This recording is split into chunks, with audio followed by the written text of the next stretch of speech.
I have to admit that over the past week, my mind has been blown as to what I've been learning and looking into.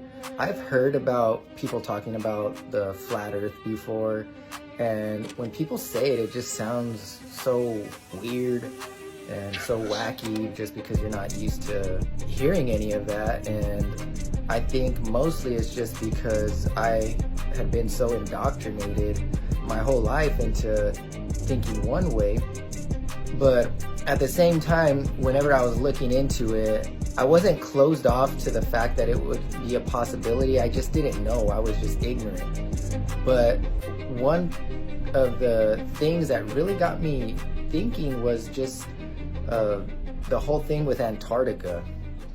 And I just thought that was really strange that after Admiral Byrd went there and came back, and he gave his testimony that he had found a landmass the size of North America, and he had said that it had resources and it was a spot that no one had ever explored before.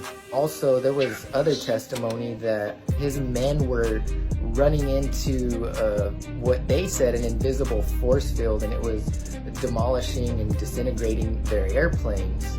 And I thought that's strange. And then when they came back, they started with Operation Fishbowl. And like I said, I didn't know any of this. I've just been learning. So I didn't know what Operation Fishbowl was. I didn't know who Admiral Byrd was. But just trying to piece everything together.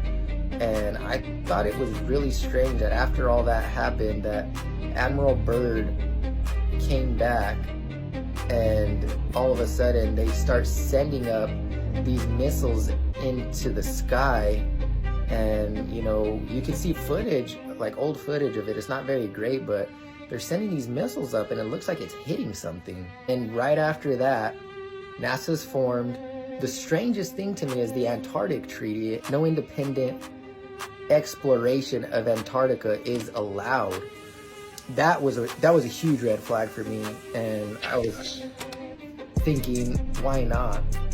If the Earth was flat, why would they try to hide that from people? And that was my question. That was my first question. Like, why lie about that?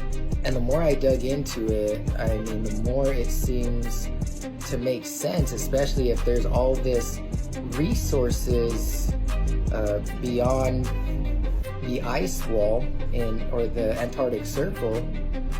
If there's all these resources, then it kind of makes sense in a way that they're always, the governments of the world are always trying to make it seem as if resources are so scarce, and when in reality, they're not.